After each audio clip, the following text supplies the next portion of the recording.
Exercício 4.4. Um elemento é feito de um material com peso específico γ e módulo de elasticidade E.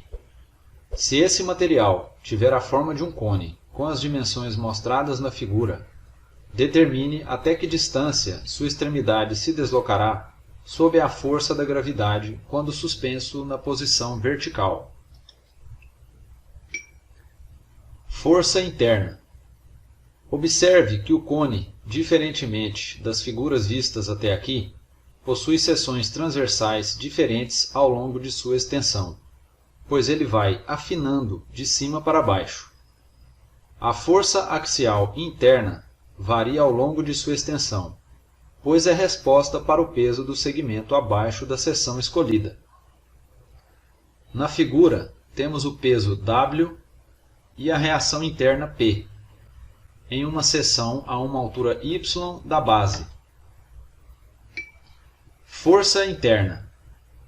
Para a figura, onde estão representados a resultante peso da peça, a força interna, o raio x da seção e a posição y da seção, temos que, se compararmos a peça com o corte em y e a peça original de altura L, temos uma relação de proporção que pode ser representada pelo seguinte triângulo retângulo, com o raio original, o raio da peça em corte, a altura original e a altura do corte.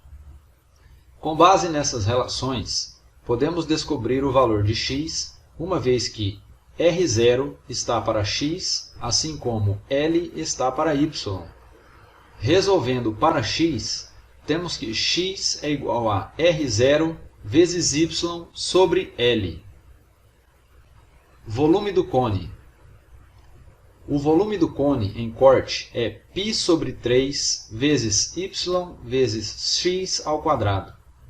Substituímos o valor de x descoberto anteriormente nesta equação, de forma que achamos a seguinte expressão para o volume.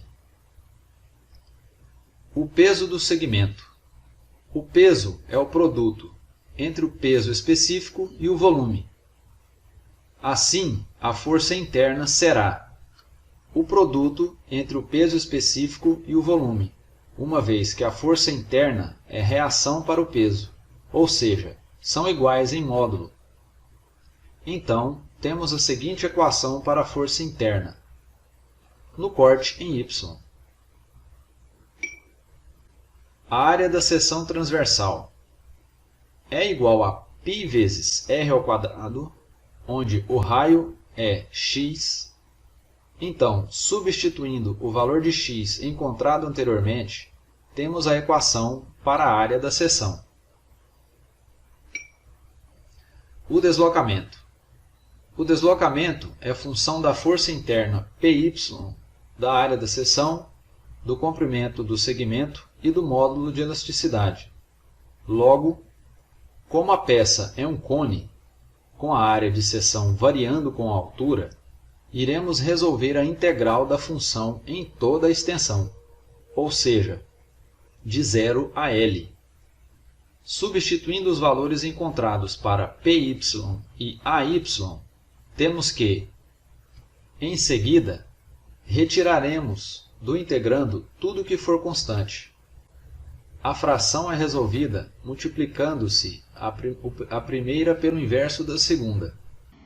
Dessa forma, podemos simplificar os termos e teremos a integral de y dy, que é y ao quadrado sobre 2.